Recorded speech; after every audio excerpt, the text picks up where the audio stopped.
This is a CBC original podcast. On December 31st, 1997, at a New Year's Eve party, Cheryl Shepard was proposed to on live TV. 2 days later, she disappeared and was never seen again. Host David Ridgen heads to Hamilton, Ontario to investigate the case. Someone Knows Something, Season 2. Subscribe in iTunes or your favorite podcast app. All I do know is that nobody was ever charged. Alberta didn't just go missing. She didn't just go missing, and she didn't just walk away.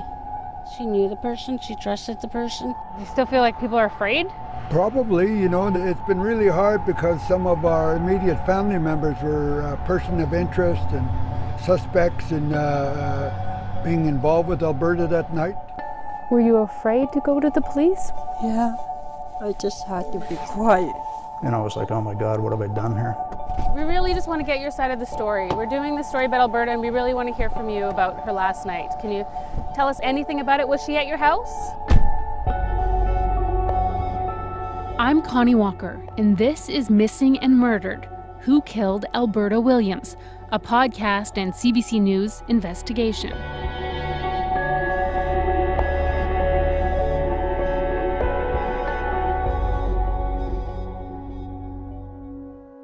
One thing that I've learned in covering unsolved cases is that time does not heal all wounds.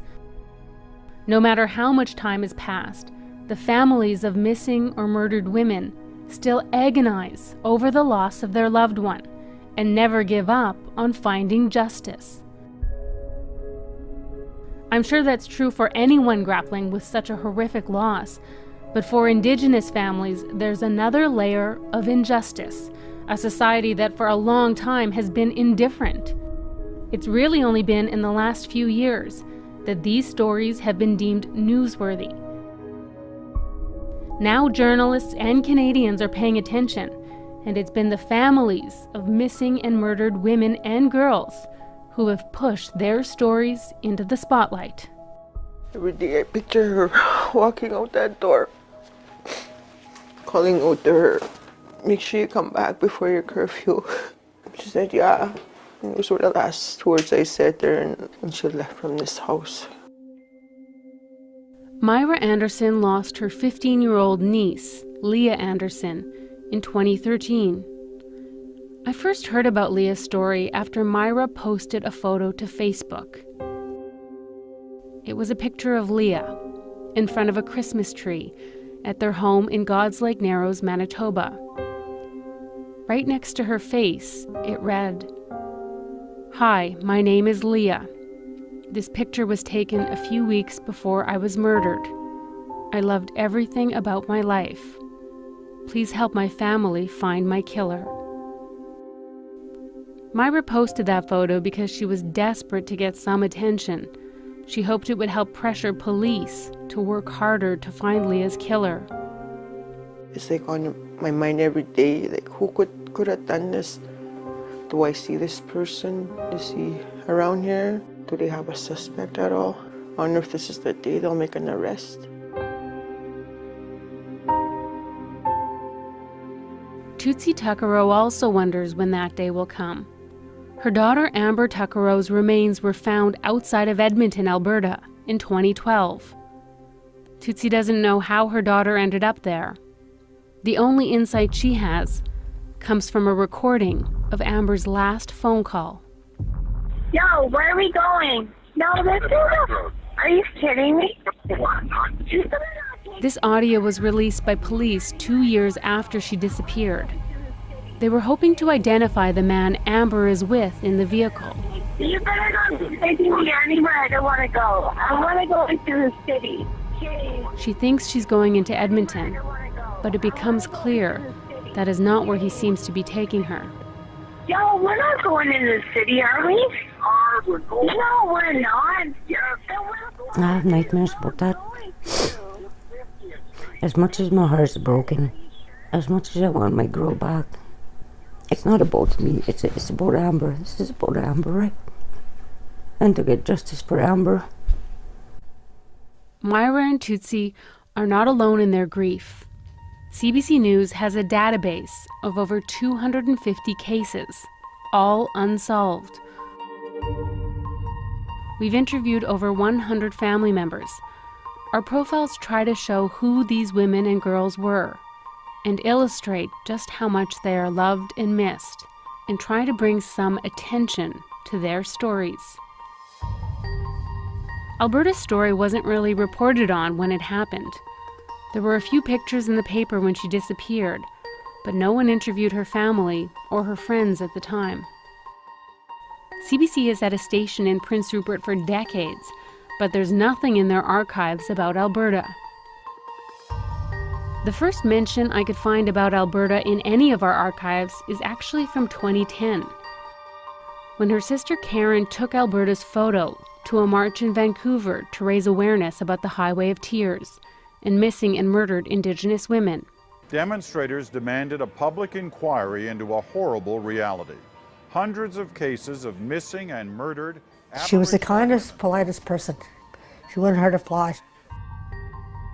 My dad, I remember seeing him break down and crying. He said, "Why are my daughters looking for their sister in the dumpsters in the bushes?" Karen is holding a stack of posters at the march. As she hands them out, you can see a picture of Alberta. And in red letters, it reads, Alberta Gail Williams, Unsolved Murder. Karen is Alberta's youngest sister, the baby in the family. I had reached out to her months ago, but it wasn't until after the first episode of this podcast was released that she wrote back to me, and we spoke on the phone. Karen still hopes that Alberta's murder will be solved. Oh, definitely. I hope for it. I hope we find out eventually. You want to know the truth? Yeah. I want to know what happened to her that night. Alberta's family has always believed that someone out there has information about her murder. Over the years, they've heard rumors, stories whispered about at family gatherings.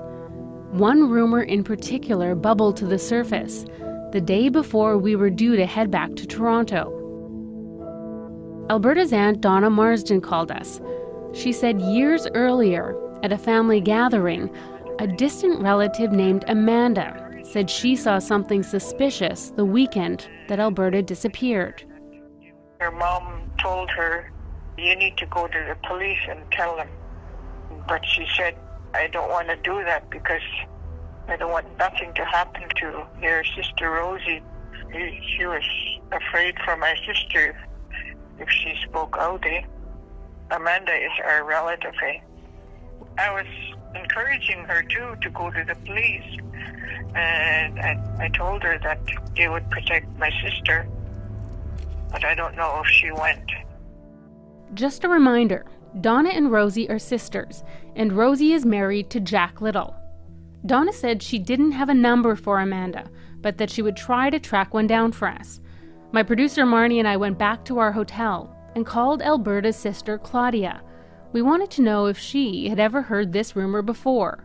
Did you happen to know anyone named Amanda that also lived in Prince Rupert at the time? Amanda, I know Amanda. Did you have any contact with her at the time, or did you hear anything from her in the years following? No, except there was a lot of talk that Alberta was seen in terrace. This is coming from Yvonne and Amanda. Said that Alberta came to terrace. She was in a truck with 3 guys, and she was heavily intoxicated. Did they give descriptions or identify the 3 guys? Said it was Jack. When did they tell you this? Maybe a year, 2 years later. And I said, well, why didn't you guys go to the base? If this rumor was true, Claudia wondered why Alberta would be in Terrace, a town an hour and a half away from Prince Rupert. And why wait nearly 2 years after Alberta's death to mention this? So they said that the night that she went missing, they saw Alberta with 3 guys in a truck. Who was with Jack and Alberta? Who were the other 2 guys? They recognized Jack right away. And the other 2, they didn't know right off the bat. They just knew that there was 2 other people in there. It's just really odd, that, I just looked at Yvonne and I said, well, if you guys know this, I said, why are you guys sit around and wait. Why don't you guys say something? After hearing Claudia's skepticism, Marnie and I weren't sure what to make of this information. We were intrigued, but our trip to BC was wrapping up. If we were going to pursue this rumor, we needed to talk to Amanda or Yvonne right away. Please answer the phone. It's ringing. Wow. The number you have reached is not in service. This is a recording. After a lot of calling around, we found a number for Amanda around 9 p.m. Hello. Hi, is this Amanda? Yeah. Hi, Amanda. Are you the same Amanda who lives in Terrace and knows Claudia Williams? Yeah. Okay, good. I'm glad it's you. I was just talking to Claudia tonight. My name is Connie Walker. I'm a reporter for CBC News. Oh, yeah? Yeah, we're looking into cases of missing and murdered Indigenous women, and we're doing a story about Alberta. Oh. We've been interviewing people down here in Vancouver and on the island for the last week about Alberta's case. Oh, yes. And a couple people said we should talk to you. Oh, that's a long story. Yeah. Long story. Can you tell us what you remember about that night? I don't have time right now. I'm in talk. Pardon me? I don't have time to talk right now because I'm taking a shower. Because why? I'm taking a shower. Oh, okay. So we've spoken to some of Alberta's family members about that night. Oh. Oh, yeah? Yeah. I'm going to get cold. Could you call me back tomorrow? Can we call you back in 10 minutes? I don't know what time I'll be out of the shower. We heard that you saw something that night. I can't talk right now. Can I take a shower? Can you phone me back tomorrow? Yeah, we can call you back, but we hope that will you tell us what you know tomorrow? Oh yes. Yeah, I will. Yeah. Okay. Thanks. All right. Bye, Amanda. Bye. I thought that was a bit odd.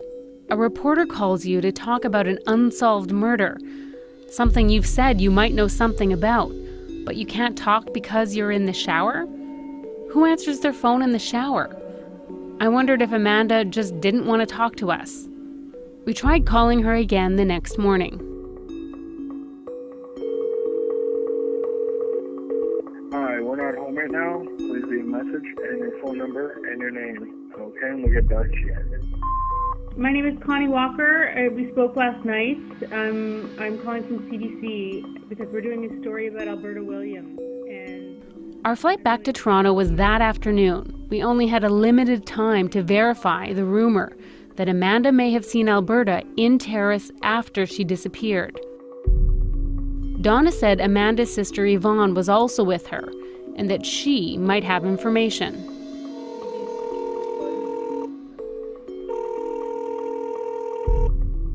Hello? Hi, is this Yvonne? Yeah. Hi, Yvonne. My name is Connie Walker. I'm a reporter with CBC News, and I'm doing a story about Alberta Williams. Do you remember Alberta? Yeah. Yeah. I was told that I should contact you. You might have some information about that night. About that night? Yeah. Oh, We found out that Yvonne and Amanda were Alberta's cousins. But Yvonne grew up on reserve, so she says she didn't know Alberta very well. But she remembers when she went missing and the strange dream she had. I dreamt again that I was walking, and my feet were getting really wet because of that soft ground I was walking.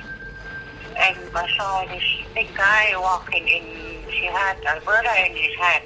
And I followed, and that's a dream. But 4 days after, I think, they said they found her outside across the railway.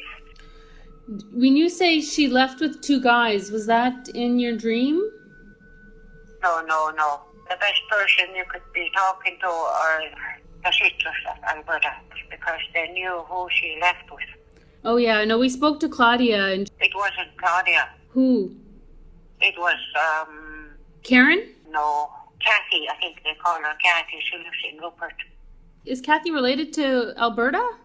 That's their sisters. Oh. Yes. How come those guys didn't mention it? I don't know. I don't know why they're not telling you guys the story. I think somebody saw that black truck that she was taken into, and the 2 guys that brought her in there. Was one of them Jack? I don't want to say anything, but I'm surprised that their wives don't want to say anything. You have to talk to them and really question them what went down. Talk to Rosie? Yes, and Kathy. What we heard was that Alberta was at the bar that night in Prince Rupert at a place called Bogey's or Popeyes. Yes, and that's where they last seen her, and I don't know why they're not telling what's going on. Because we weren't there, but she came by Amanda's late that evening. It was raining when there was a knock on the door, and it was late at night. Are you sure it was Alberta? Yeah, that was Alberta. And she was with 2 guys in a black truck? Yes. And that was in Terrace or in Rupert? In Terrace. In Terrace. Yeah, but they were on the way to Rupert, she said. She came by the door and she called Amanda, and Amanda was talking to her out in the rain there. And the guys that she was with, did you see them? No, my sister Amanda, she took her out of the truck because she needed the bathroom, and she wanted to borrow money. She wanted to borrow $20. Did your sister Amanda tell you who it was? No, she will tell you who they are. Was one of them Jack? Amanda will fill you guys in about that. I'm going to call Amanda, but I really... just give us some indication who she saw in that truck. Well, she said that Jack was there. And I think she said that white guy was in there. Kathy's husband. Kathy's husband was the white guy? I think so. Do you know if Jack had access to a black truck? I think Kathy's husband did. They're saying he was a cab driver in Terrace before, but Amanda will fill you in because she knows more, because she met that cab driver and she knows who that guy is, because they know who he is. Yeah. And if you talk to Amanda, you can let her know that we talked, and we'll be calling her again, I guess. Yeah, okay, thank you. Thank you very much. Bye. Wow.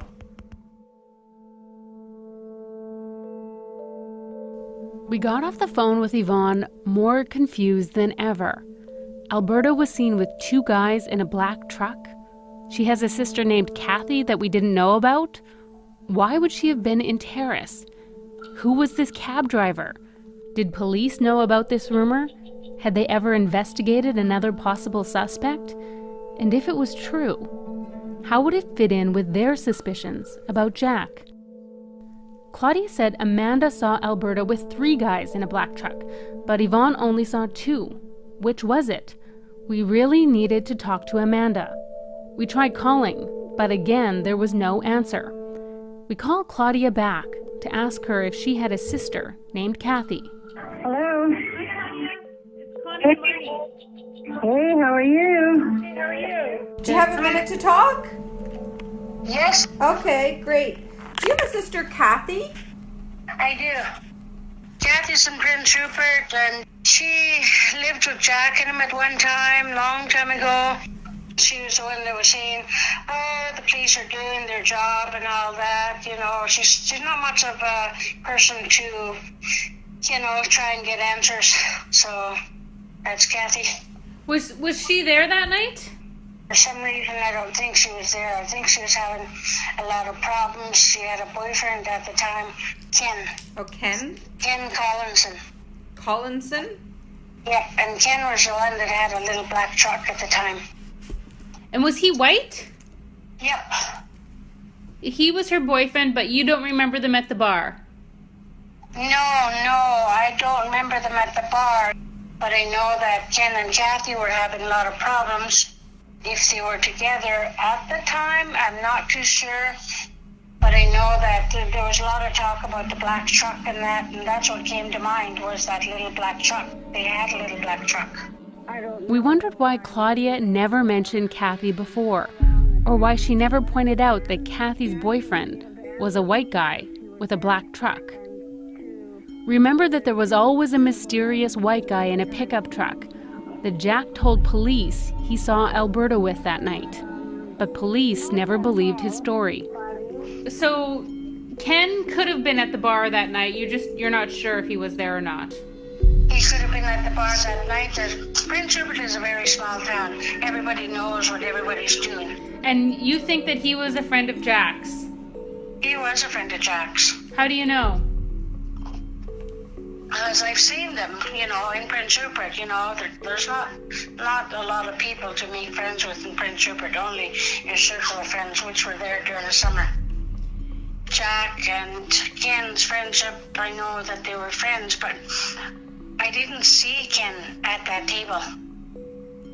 So when everybody was talking about a black truck, and I thought, well, the only black truck that I can think of was that. But at the same time, I thought, you know, he was just pointing fingers, a black truck and a white guy.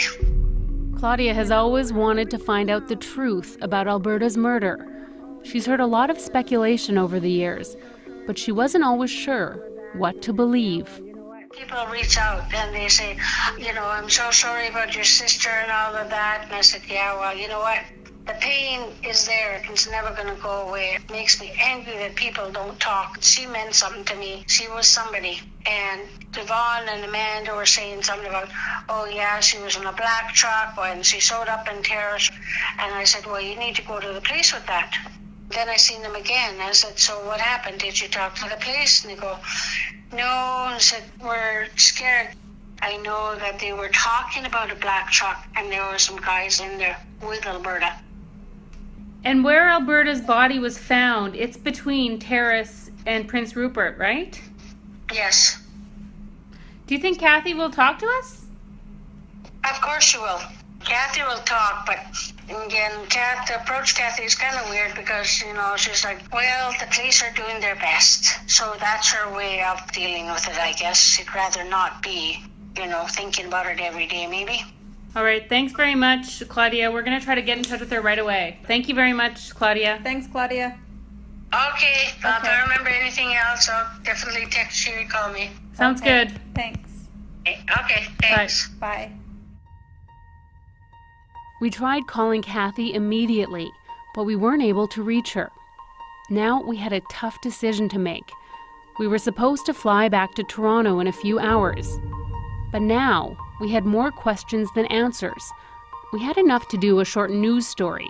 We could head back and keep trying to reach people from Toronto. But we'd come all this way, and it felt like we were starting to get some momentum. People were starting to talk. We didn't want to give up now. We do have to, flight-wise, Yes. if we're getting that flight, we actually have to leave at 2. Yeah, we better call Heather. I think we have to go to Prince Rupert and Terrace and talk to Amanda and Kathy.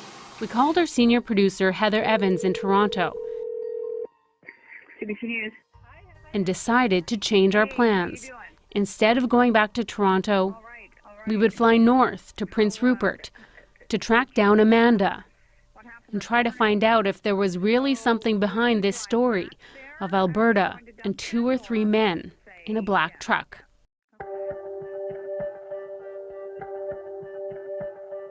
On our way to the airport, we checked in with Gary to see if he'd ever heard of this rumor or talked to Alberta's sister Kathy or her boyfriend Ken. Hello. Oh, hey Gary, it's Marnie and Connie calling. Hey, how you doing? Good, you? Good, thanks. Are you still in Vancouver, or are you... We are. We just wanted to ask you, did you ever, throughout the course of your investigation, come across Kathy Williams, Alberta's sister? Yeah, actually, I think, because I know there was, but I know she had more sisters than just Claudia. So she had a sister, Kathy, who... she might have been there that night as well. Well, what I can do is, I'll definitely go back through my notes again. I can see whether I've got that name in there or not. The other name that came up today is that Kathy was dating, on and off, a guy by the name of Ken Collinson. Ken Collinson? Okay. Well, I'll write that name down. So Kathy and Ken Collinson. And Ken was a taxi driver in Paris, I think, or in Prince Rupert? From Paris, that drove taxis in Prince Rupert, apparently. Okay.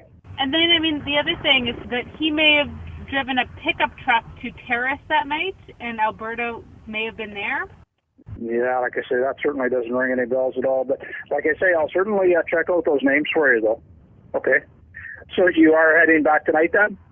Well, we're actually going to head to Prince Rupert. Oh, wow. Oh, my God. Good for you guys. Well, like I say, I'll certainly go through those names. In fact, I'm sure I'll be able to do that for you, if not this evening, first thing in the morning. But as soon as I go through my notebook, I will give you a call to see if either of those names are in there. Yeah, please. That would be great. Thank you. Well, that's awesome. Let me know how you make out. Enjoy Prince Rupert. Yeah. It's a beautiful place if the sun is shining, and hopefully it is up there. Okay. We'll be in touch. Thank you. Bye. The plane that flies from Vancouver to Prince Rupert is a Dash 8. Not a tiny plane, but not that big either. I don't like flying in general, and I definitely don't like flying in smaller planes. Ladies and gentlemen, all our flights are designated non-smoking. I was a bit apprehensive about heading up to Prince Rupert, and it's hard to explain why. I grew up in a reserve in southern Saskatchewan, and I've really only traveled to a few northern communities for work. I went to God's Lake Narrows, a small fly-in community in northern Manitoba, to do Leah Anderson's story, and then to Fort Chipewyan, Alberta, to talk to Amber Tuckerow's family. Both of those trips were really difficult.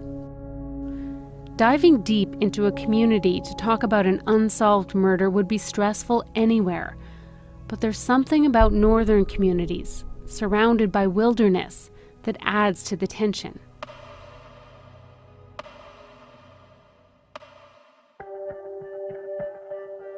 When you fly to Prince Rupert, you actually land on an island where there's a tiny airport.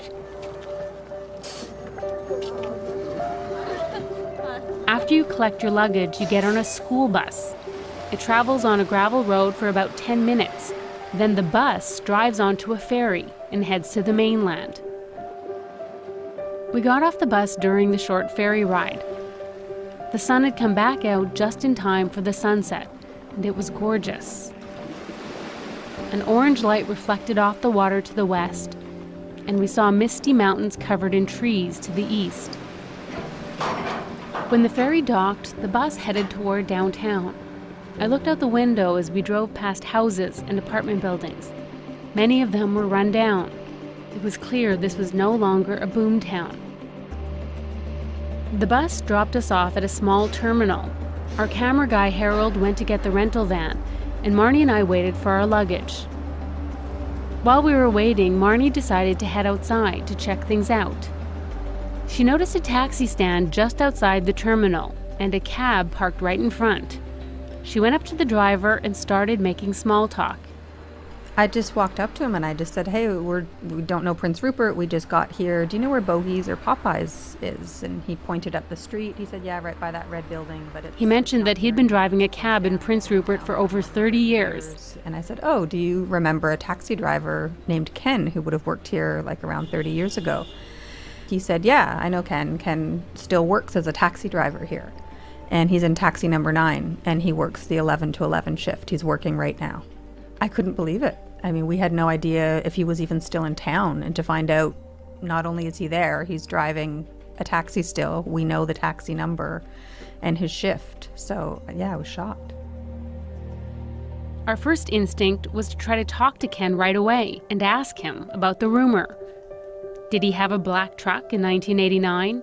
Could he be the white guy that Jack said Alberta was with the night she disappeared? Did Ken know anything about Alberta's disappearance? But we quickly realized we couldn't do that. We'd only heard rumors. Before we approached Ken, we needed to confirm what Amanda saw that night, and we needed to talk to Alberta's sister Kathy. We checked into our hotel and tried calling Kathy and Amanda again. Hi, we're not home right now. Please. There was no answer on Kathy's phone, but a man answered when we called Amanda's house. He said Amanda couldn't come to the phone. She wasn't feeling well, but we could try her again in the morning. It was getting late, but now that we were in Prince Rupert, we wanted to see the places we'd been hearing about for so long. We headed to 140 Crestview Avenue, Jack Little's old house. We pulled up to a small bungalow with a carport attached on one side. It was a Friday night, but the street was very dark and quiet. It looked like someone was home. The lights were on and the blinds were open a little bit, but we didn't see anyone. We did some filming outside of the house and then decided to head to the highway. Harold wanted to film some driving shots at night, so I drove. There's really only one road in and out of Prince Rupert, Highway 16, also known as the Highway of Tears. As I pulled onto the road, it was pitch black, but there was just enough light to sense the darkness of the mountains all around us. We headed east. I drove slowly, partly so Harold could get a better shot, but also because I didn't know the road and its twists and turns. Driving along, it was impossible not to think of some of the women who have disappeared along this highway. Some of them were hitchhikers, and traveling along this highway might have been their only option. The darkness and the isolation made it a tense drive. I couldn't imagine what it would feel like to have to walk this highway at night. We drove for about half an hour. I knew that somewhere along that road was the turnoff where Alberta's body was found. Gary told us what to look for, but in the darkness, it would have been impossible for us to find. Eventually, I found a turnoff, and we headed back into town. It was a relief to see the city lights. We still hadn't been able to reach Alberta's sister Kathy. We made a plan. Instead of calling Amanda in the morning, we would head straight to her house, just outside of Terrace. We said goodnight to one another, tired from our journey. We didn't know what was in store for us the next day. On the next Missing and Murdered, Who Killed Alberta Williams? So that was the mysterious pickup truck then, was it? I think it was described as an older Ford 4x4 or something. Then there was a vague description of the guy that was supposedly driving this truck, eh? But now obviously somebody has narrowed that all down. He doesn't want to do an interview. He said, I'm done with that. These two guys that were standing in the back of the truck in the dark, I don't know why they did that. Was the second time they asked you for your DNA? And why didn't you want to give it to them? For more episodes, visit our website at cbc.ca/Who Killed Alberta Williams. Missing and Murdered, Who Killed Alberta Williams is written and hosted by me, Connie Walker. The producer is Marnie Luke, and the associate producer is Laurie Ward. Technical production by Ashley Walters and Harold Dupuis. Arif Noorani is a consulting producer, and Heather Evans is senior producer of the CBC News Investigative Unit.